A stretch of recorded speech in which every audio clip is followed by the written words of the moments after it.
Hello guys, and welcome to some more AOR highlights, this time obviously for the AC Season 2 race at Magione. Round 6 of the season, and here we are in qualifying right now. You can see they're in a bank over 12.7, we're just in a 12.6 there.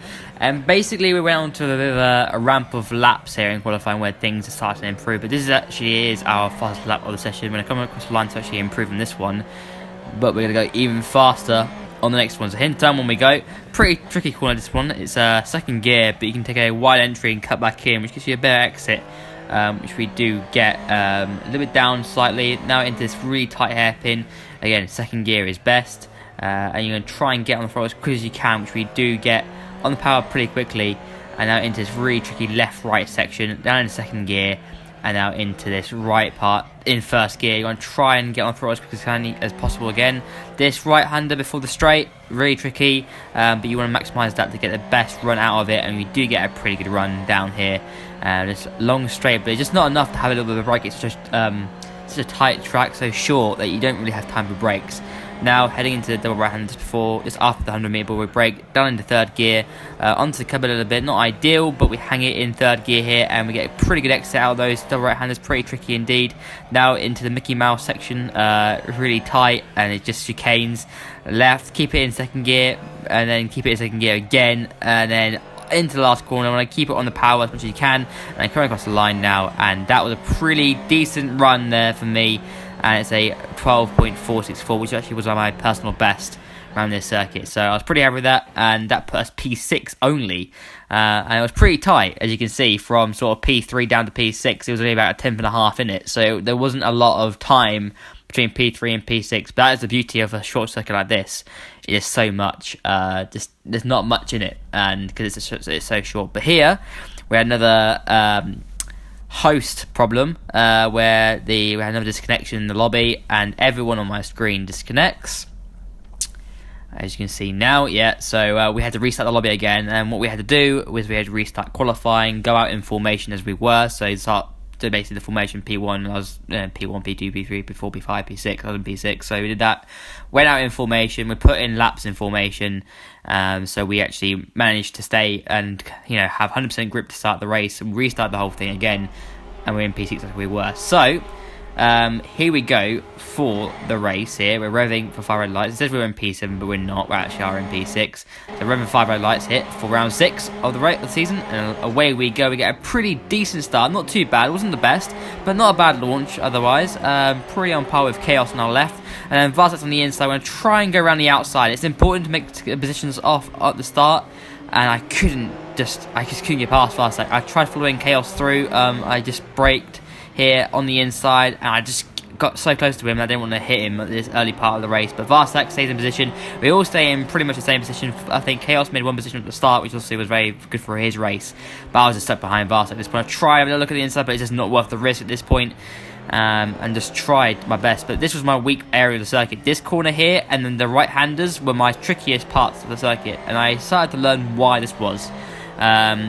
There's a setting in the wheel configuration on this game where you have to set your wheel to 900 degrees, and it's not at 900 degrees. So I'm not getting the turn that I need, and I'm having to slow the car down more, specifically in this the higher speed corners than I need to. So that's why I'm losing the time here, and we lost a little bit of time and a bit of ground to Varsak, but we make it up in the slower speed. But then someone's off here. It's Franglish, one of our teammates, and he comes back on the second. I was trying to go for it, but the line there, I was going to go, but I could have hit him, and I just didn't want to do that, and I had to stay behind him. So that was a bit infuriating at the start. I felt I could have got past Franglish if it had been a different circuit, but obviously we have to go with what we have, and this is traditionally a go-kart track. It's so tight, basically, that it's just hard to overtake it, and it's short and it looks easy, but it's not actually a very easy circuit. But currently later on in lap 2, yellow flags are out, and someone has span here, and that's actually Seppel. So Seppel has span briefly, and he's down into P5, and now we're bunched up once again, and we're just trying to follow the leader at this point. We're all pretty much, this is like a 5-man breast. Varsak didn't have the best of pace in front of us, so he was kind of holding everyone up. But in this race, if you don't have the pace but you're in the position, you can get the position, you can come home in that position that you were in. You don't have to have the pace around here, and that's the benefit of this circuit. It's like Monaco, it's so hard And generally in these cars it is hard to overtake in. But into turn 1 for lap 6 now, we're still in this group. And there's contact ahead between Franglish and Varsak. That frees me and Seppel and Burnout out. And we're up into position, and we're now into P4. And at this point I was like, P4? Hell yes, I was going to happily take P4 in this race. Some good points. Again, P4 seems to be my favourite position this season, so I will take another P4. It's good points. To be brutally honest, the top 3 are just so good. You know, Seppel, Shrek, Chaos, obviously Rich as well. That's top 4 in terms of pace. I feel they're kind of the best guys. Franglish is really coming he's coming quickly as well. As you can see in the background, Burnout spanned slightly. He had a bit of a half spin there, and he was starting to struggle a little bit with exit. But I was just trying to keep it all consistent at this point in the race, and just keep it together. For me, I was in the position where I could come home in P4 and not have issues. And I was driving the slowest race that I could do, because it's very easy. And this season I really haven't had a bulletproof race so far. And I really wanted to have one of those at this racetrack this season, because it was about time that I had a proper bulletproof race, no issues, and everything went well for me, and that's what I got. But I lap 18, and you can see that Burnout and Franglish have caught back up to me once again. So it just shows that I didn't have the pace. Consistency-wise, yes, it was there, but pace-wise, it wasn't there. And then I do blame that perhaps to not having enough race running, but also, again, it's something to do with the wheel configuration on the game, that I haven't set my wheel configuration to 900 degrees, the wheel rotation on the game to 900 degrees, because my wheels obviously are 900 degree wheel, and as it's not set to that in the actual game, that's the reason why I'm not getting the turn that I need, because I'm putting more input in than I need to. I'm having to compensate a little bit, but you see they dropped back a little bit again there, and they're right back on me again. So it just shows that I just didn't have the pace, but I was keeping it all calm. I was under pressure throughout the whole race. There was no brakes in this race. There's no brakes pretty much, and you see it in the background. Frank just span it, and they're making mistakes behind me. They're having to drive fast, really quickly to catch back up to me again, and they're making the mistakes. And by lap 27, we're still in position as we were. And we caught up to Seppel. Burnout disconnected there. He just had enough in this race. This wasn't going well for him. But Seppel also was making mistakes in front of us. So we weren't pushing the car. I was not going to push the car hard, because I was in a good position. I knew that if people like Franglish, people like Seppel are making mistakes, I could benefit from that and defend it. Lap 33, once again, Seppel here, span in front of us. And this is the time where things start to come our way a little bit here, even more. And we get past Seppel here, we get into P3, and we're back into a podium position for the first time, really, since Spain. And obviously we know what happened in Spain. In Spain, I bottled it, and pressure, and I spat in the car as well. So I kind of didn't want that to happen again. I was in this position. I've had chances for podiums. Brandon's had a chance for podium. I bottled that. And I bottled it at Barcelona as well. So there's been 2 other occasions apart from Spa where I got my first podium of the season, at the first race of the season, where I've had chances to take the podium and I've missed out on it. And this time I wasn't going to let it go. And I thought this actually was a very good opportunity, because it's so hard to overtake. I felt I had a really good opportunity to get the podium here, because I knew if I had the track position, it was in my favour. So I just drive a good race. I drive a good race, a slow race in some ways. A slow race, just keeping it all consistent and not making any mistakes. And that's really what helped me throughout this whole race. The next 10 laps were very, very tense. I was ahead. I knew that the next 10 laps were vital to deciding, if I would come home P3. We have 2 fast guys behind us, Seppel and Franglish. They're very quick guys.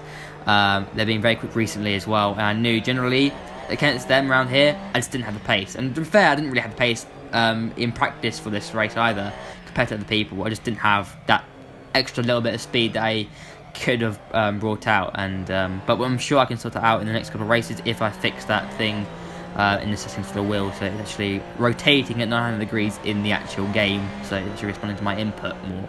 I'm sure we can find a couple more tenths here and there and give me a bit more confidence. But here now you see Seppel is closing the gap. Lap 36, again, same lap, he's right there. I was struggling specifically also in this last part of the circuit. You can see they close right up to me, and they're much more just right there. I just didn't have confidence.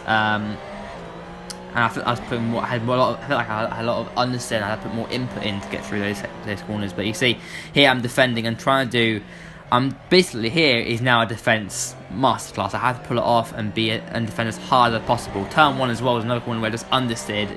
It's horrid through there. And you see Seppel's on our outside. He's going to try and cut back on us. I was parking it on the apex, so he couldn't cut back on me, and put me in a position where I had to be on the outside. So I made sure I brought in all my signals that I know to try and defend the position, and I did my absolute best. The next 8 laps were just growing into intensity. We've got Franglish who's catching up as well in this bit of a 3-man train here, and I knew that if I made a mistake, I lose 2 positions. If Seppel makes a mistake, he could pump me off. Or he could just hand it to Franglish to have a go. So it is all on the line here. It's all tense. I was pushing as hard as I dared, and just focusing 100%. There was no lapse in focus. I had to focus all the way, and you're always busy. This circuit is a busy track, and even harder, I think, than the Notch Life in our time out. So the focus was really big on. But here comes Seppel. He's got a really good run out of that last corner, and he's got some decent straight line speed as well. So he was right there in the situation. He looks to the inside. I move across, and he tries to switch back on the left hand side to try and cut back on me into turn 1. I hug the inside on the apex. He tries to cut back, but can't do it. We've just understeered a little bit, and he's lost the car. He's gone, and he was frustrated with that. He didn't hit me, but he lost the car on the exit. He was pushing it as hard as he could. And now it's just me versus Franglish. So 1 man down, no 6 more laps to go in this race, and it's intense now. I said to myself, now I've only got 1 man to defend against, and this 1 man behind me was absolutely rapid. In qualifying, he took the pole, and he was rapid, or in practice he was rapid and everything like that. So I knew I had a hard battle to compete against. I knew it was hard, and this was thoroughly enjoyable against the 2 of us. These 5 laps were just on the edge. I had to defend as hard as I could against someone who is so quick. It's just, man, it was intense. Probably the most you see him, that he's trying to put me off, and he hits me there, and he did apologise for that, but that caused me absolutely just immense understeer. I had so much at that point. I don't know what it is. It's as if this car's very rear sensitive, because obviously you can't change the aero so much, and if you hit the rear, it causes understeer. You can see here, look, Frank's got a fantastic run on me on that last corner. I'm defending, and he hits me again, and yeah, we were way ahead of Seppel, and now Seppel's going to be able to catch up. There's been disaster at turn 1 between me and him, and I joked about it in the party. It was a racing incident, really. I mean, we're in a hot battle. But I was a bit upset, you know. I'm not really, again, this is, up to that point, everything was bulletproof and everything was wrong. And the race is not being bulletproof. But now, lap 43, a couple more laps to go in this race, and here we look at this once again. We can see Seppel was catching up to us once again. Franglish is right behind me. And then I think he had damage as well. So actually, me and him, I had a straight line speed advantage over him. I didn't have damage, but obviously now, since our 2 collisions we've had, I've now got less top speed, which means that now it's all equal. I didn't have the extra little bit of horsepower that I needed on the straight, so it's all pressure now between me and him. But Seppel's catching too, and I thought, nah. I thought it had to happen this way, because if I binned it in the next 2 laps, I lose 2 positions now. Earlier, before the clashes we had with Franglish, I had enough breathing space to not lose 2 positions, because Franglish was so far back. But now we've let Franglish back into the window again, it was a problem. So you can see, look how fast Franglish is. Just through that section, his right-handers, he's much more confident than me, and through his section again, he's just so much more confident. He can put the car where he wants it to be. I'm just struggling to get the turn in, and the wheel problem has been exposed pretty much that I've had. Something that I haven't noticed really throughout the whole season. I just generally thought it was my pace, but there's something more to it than that. And I was just pushing as hard as I can now. Penultimate lap of the race, we're just pushing mega hard now. Frank, even Seppel's right there with us, and I knew it was all at stake now. Franglish again tries to switch back on me, and he's got a good exit, but he's just not close enough, and it's so hard to overtake. I knew I was in the position where it's on my head if I bottle it. You know, it's now if I don't, it's in my hands. This podium is in my hands, in my grasp, and I've got everything to lose in this point in the race. So defending as hard as I can now. You see Franglish is right there in my mirrors. He's there in the slipstream. He's pushing as hard as he can, but just not closing enough up. Heading into the right-handers now, and again, I was keeping it all calm and settled. and we're heading into the last phase of the race now. AO just so tense, really tense. I haven't been tested as hard as this before, where it's all on me now, and probably one of the most tense battles. It's not even a battle really, but we're not going side by side, but it generally is a battle for P3. Seppel's dropped back a little bit as well, he's made mistakes, and now at this point it's me again versus Franglish. Me versus him for the podium. He wanted it so badly because he was a bit unlucky at the start of the race with the collision with Varsek and some stuff with burnout. And now it's me versus him. He desperately wanted P3. I wanted it because of not having one for ages, not being on the podium for ages, and I wanted it desperately. And now heading into the left-right tricky sections. This tricky section this one is into this right-hander down in the first gear, and I actually just get on throttle too early, and I literally just oversteer. I've had to take a tight line here. It's compromised me. He gets a cut back on me. I'm going to try and defend. I'm going to go towards the right-hand side. I'll block him off. He goes to my left-hand side. Going down the straight, a drag race down this straight. He's got a little bit more power than me. He switches back into the slipstream. He goes to the left-hand side, and my brake as late as I dare. And we brake us too late, far too late. I have to turn in oversteer and oversteering, and it ends up badly for Franglish. And I'm just so sorry with that. I couldn't. Oh, in that situation, you just... I was like, I'm so sorry. I was so sorry in the party chat. It went wrong. It really did. And across the line here, I was not happy with the way that race ended. So I came across the line, and I didn't lift off. I went across the line. I just acted like nothing happened. Acted like the race wasn't over, and I was deeply disappointed with that. But happy to be back on the podium again. You know, I'll take the points. It's good points for me. I'm in a tight battle for P4 in the championship with Rich and Pathok, so I was happy to take the points, but not the way I wanted to end the race. But happy with the podium, and we move on to the next race at Imola, the penultimate race of the season. So thanks guys for watching, and I'll see you in some more highlights very soon.